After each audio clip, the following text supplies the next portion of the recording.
Hello everyone, welcome to the Mughals to Mahatma series. In this video, we are discussing the Anglo-Mysore War. So the modern Indian history starts by the decline of Mughals and it goes to the expansion of the British. Mysore is one state that is formed as an aftermath of the British Mughal decline. There are several states that are getting formed in India as a part of Mughal decline post 1707, which is the death of Aurangzeb.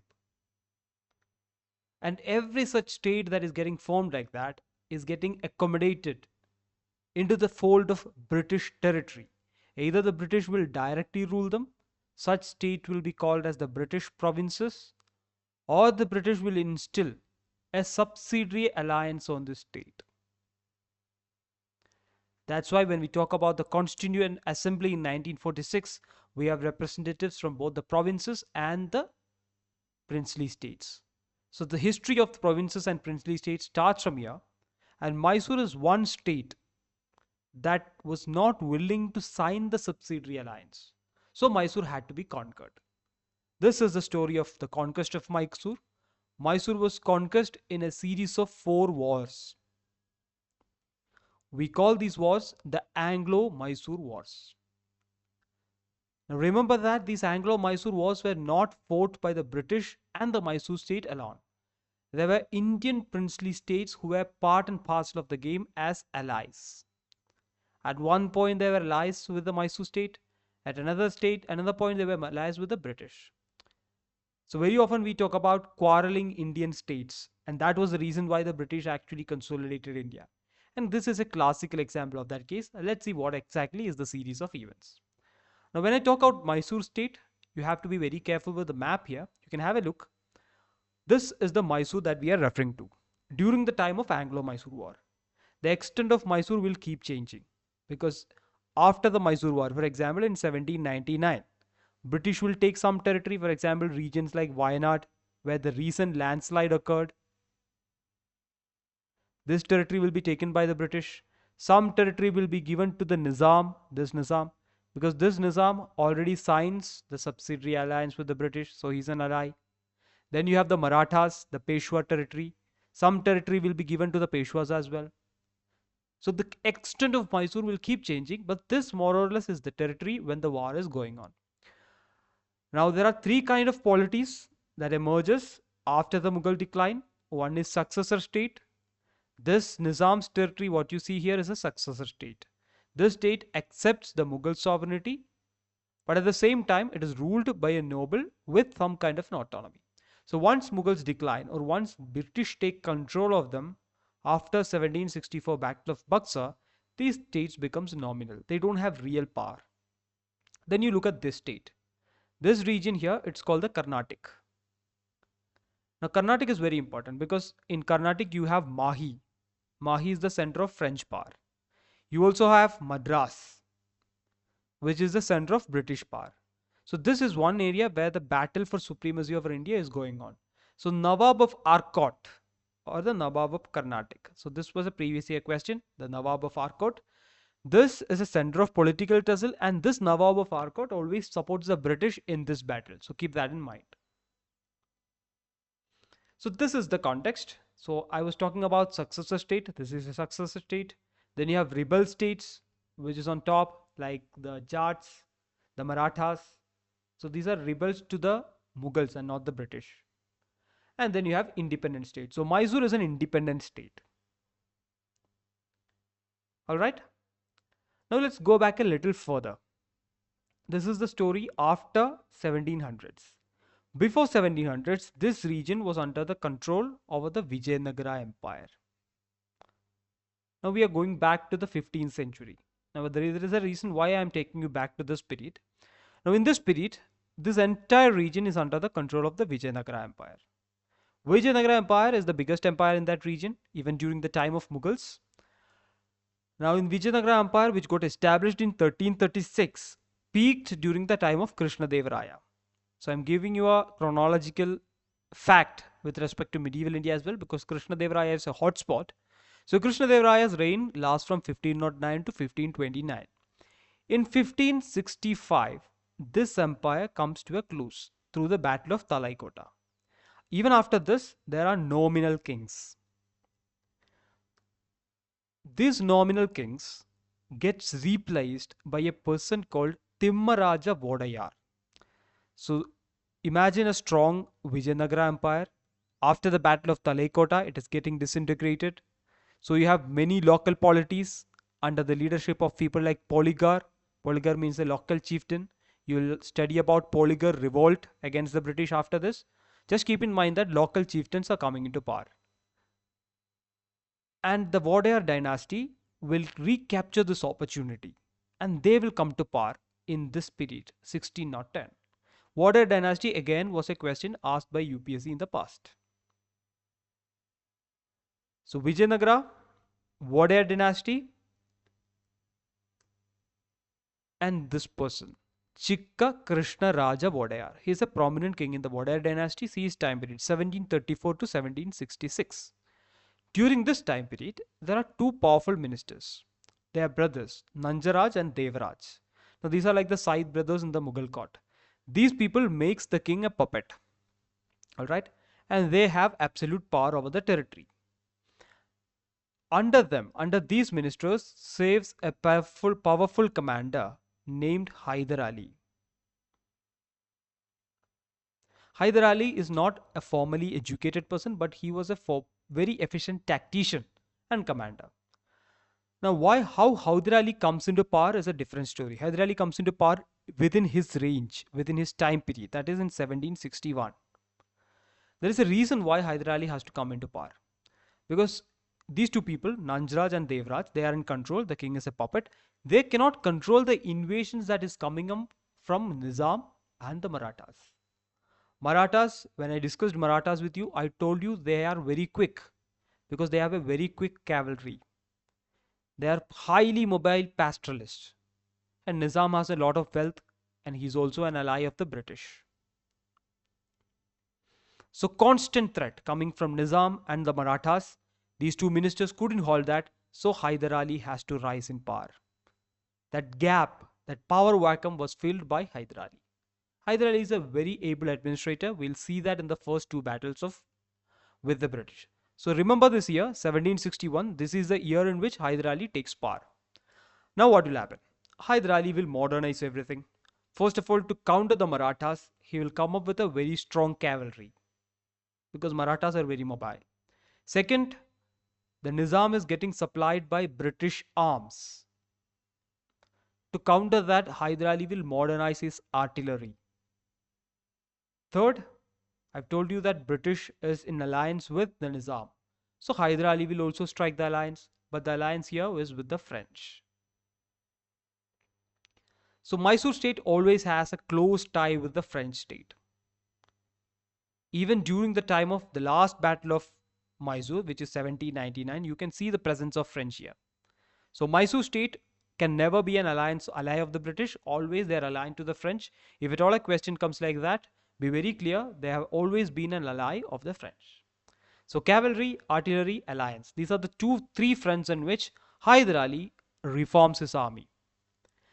And through these reforms, between 1761 and 1763, he suppresses all the polygars. I've discussed about polygars initially. Once the Vijayanagara empire disintegrated, local chieftains emerged. And polygars were one of the prominent among them. All of them were brought to heel in this time period.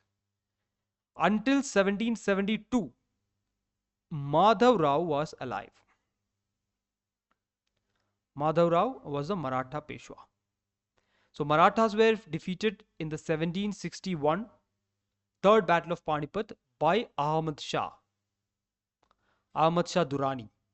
So Marathas had to recapture themselves. So they came back, they attacked the Mysore state, they took a lot of booty. So there were constant raids from the Marathas to Hyder Ali state. Hyder Ali was in fact defeated under the leadership of Madhav Rao until 1772. But in 1772, Madhav Rao died. Once Madhav Rao died, Marathas got weakened. When Marathas weakened, Hyder Ali struck back. And after this period, that is after 1772, Hyder Ali recaptured every territory that was lost to the Marathas. Now imagine the position of Hyder Ali in Mysore state. He's an all-powerful leader. He has wealth, he has ally, he has modern cavalry, modern artillery, and he has established his supremacy over the Marathas and over the Poligas. It is at this point that the British will find Hyder Ali to be a threat. And see what happens. In 1767, the first Anglo-Mysore war pops up. Now, every war that Hyder Ali or Tipu Sultan fights with the British has a series of events. It has a series, what we can call as course of war. So if at all there is a mains question about Anglo-Mysore war, this course of war should form one paragraph. Every war will have a small story to narrate. Now in this video, we'll narrate it very clearly for you to understand the context clearly without mugging up the facts. So what happens is, in 1766, the British will form an alliance with the Nizam. The Nizam, the one who signs the subsidiary alliance. So he is a permanent ally of the British. In 1766, he forms an alliance with the British. And now see the equation here. Nizam, Marathas, British on one side and Hyder Ali on the other side. The Marathas are against Hyder Ali because they have their local quarrel going on. The Marathas don't have a problem with the British because they are fighting. They got defeated by Ahmad Shah Abdali in 1761. So they have a bigger enemy there. The British is not a major threat to them. So they three come together against Hyder Ali. Now you see the diplomatic skills of Hyder Ali. He's not just a military commander, he is a diplomatic person as well. He breaks this alliance. He makes the Marathas neutral, he takes them out of the equation, and he strikes an alliance with the Nizam of Hyderabad. So both of them come together and they decide to attack the Nawab of Carnatic. Carnatic is the place I showed you. It is along the Coromandel coast. This is where the Battle of Carnatic is taking place between British and French. And the Carnatic Nawab is actually a puppet of the British. So when you attack the Carnatic Nawab, you are attacking the British. So Nizam and Hyder Ali together attacks the Nawab of Carnatic. So Carnatic is being used as a buffer state by the British at this point. They are not directly ruling Carnatic. They have kept a puppet there and they are at Madras. Madras is their seat of power. They are sitting there and the Nawab of Carnatic is defending his territories. But Hyder Ali will change his tactic all of a sudden. He'll come at the gates of Madras all of a sudden and the British will get caught in no man's land. And the British had to suffer a very humiliating defeat. In fact, this is one of the most comprehensive victories that an Indian power has over the British. The Dutch were defeated, the French were defeated, but over the British, this is one of the most comprehensive defeats. Treaty of Madras in 1769. The British had to go for this treaty because they had no other option. In this treaty, there is something called a peace clause. As per this peace clause,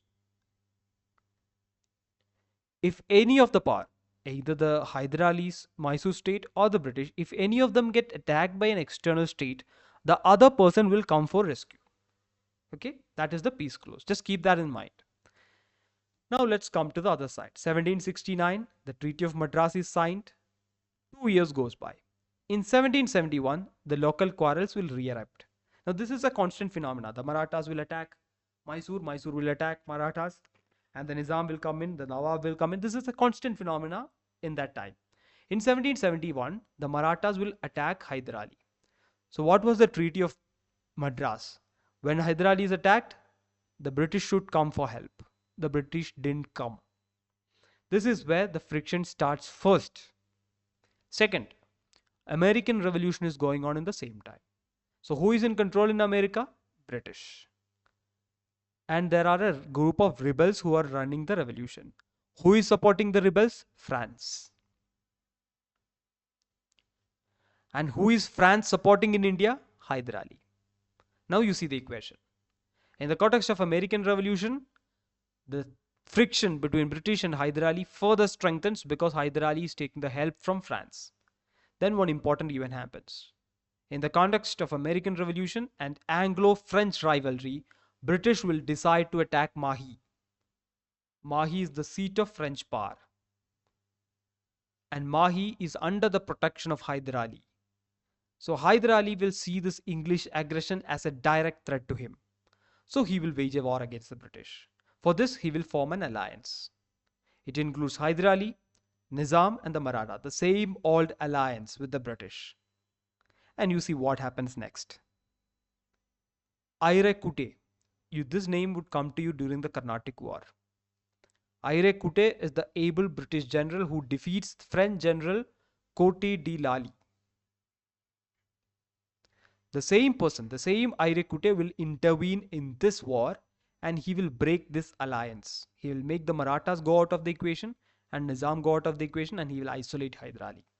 So Aire Kute does a diplomatic intervention during the 1784 second battle. So I mean the battle 1780 to 84, not 1784 the year. So after Aire Kute's intervention, what happens? Hyder Ali becomes isolated. In 1781, he suffers a defeat at Porto Novo. In Madras, British suffers defeat. In Porto Novo, Hyder Ali suffers a defeat.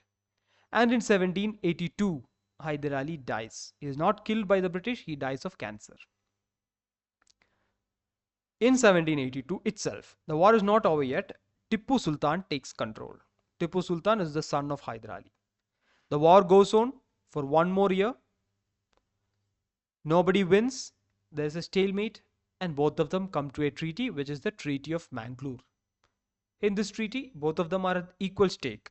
Neither of them wins. So they decide to exchange territory. 1784. This is where the Second Battle of Mysore ends. Now there's a period of truce until 1790. Tippu Sultan will consolidate his power. And then there is an event that raises the aggression. So see the state here, Travancore. This is one state that is part of the subsidiary alliance. All right. At that time, Travancore was part of the British alliance. And you have something called Cochin. So if you take the state of Kerala right now, the southern part is Travancore, the central part is Cochin, and the northern part is Malabar. You have learned about Malabar coast in some of the travelers' textbooks as well. So this is how the princely states are at that time. These three states were consolidated to form the modern state of Kerala. So Malabar and Cochin are under the control of Tippu Sultan. Travancore is a princely state and this has British as their ally. So what happens? Two districts from Cochin gets ceded to Travancore territory. The Travancore Sultan intervenes and cedes two territories. Tippu Sultan sees this as an attack on his sovereignty. As a result, he will declare a war. And he's all powerful at that time because for 10 years he was consolidating himself. And he defeats General Meadows in 1719. So Tippu Sultan has the first blow. He draws the first blood. But in 1791, Cornwallis enters into the picture. Cornwallis is a very, very able commander. Once Cornwallis come in, the battle changes. 1792, Tippu Sultan gets defeated and Treaty of Srirangapatnam is signed. This is just the reversal of Treaty of Madras that was initially signed. It's a very humiliating treaty for Tippu Sultan. He has to pay a sum of 3 crore to the British. Half of his territory was ceded. So if you look at the Battle of Plassey, Battle of Buxar, the money that is taken is just 50 lakh, 53 lakh. Here see the amount, see the change. It is 3 crores. One, because Tippu Sultan was very wealthy. Second, because the British wanted to put that much pressure on him. They took his 2 sons as hostage after this war. If this money was not paid, they threatened to kill his sons. So his sons were taken as hostage. Half of his territory was taken. As I've told you before, some of it was ceded to the Marathas, some of it was ceded to the Nizam, and some the British kept in themselves. So this was the scenario after the 1792 Third Battle of Mysore and Treaty of Srirangapatnam as was signed. Now what happens? 1792 to 1799, you have a period of 7 years. In this period of 7 years, Tippu Sultan regroups. He pays everything back. He got his son released in 1796. And he forms an alliance with the French. Now this is a permanent thing for the Mysore state. Alliance with the French. But in 1798, Cornwallis get replaced by Wellesley. Now what is the speciality of Wellesley? Wellesley is the one with high imperial ambition. We have discussed about imperialism in one of our previous videos. You can watch that. Wellesley is a highly imperious leader. That's why he is coming up with policies like the subsidiary alliance. because he want to consolidate everything under the British paramountcy. And that is the time in which Tipu Sultan is forming an alliance with the French. So naturally, we don't need any other reason for the next war.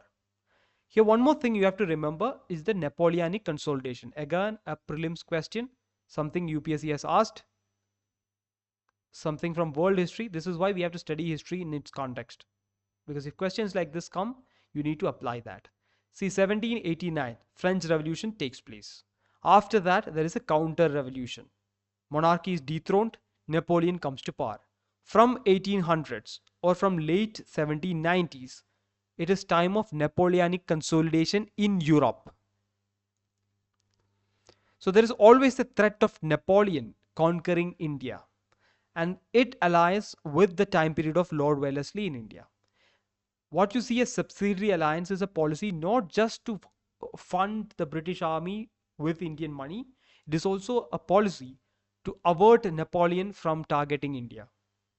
So the British is using Indian princely states as buffers against the French or Napoleonic invasion. And it is at this time you have a strong ally of France in Mysore, the Tipu Sultan.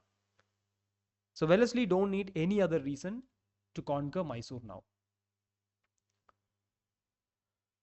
Now, unlike all the other battles, this battle, the fourth battle of Mysore, lasted for just 1 month. That is 1799 April to 1799 May. Tipu Sultan is killed as a result. The entire Mysore state gets captured.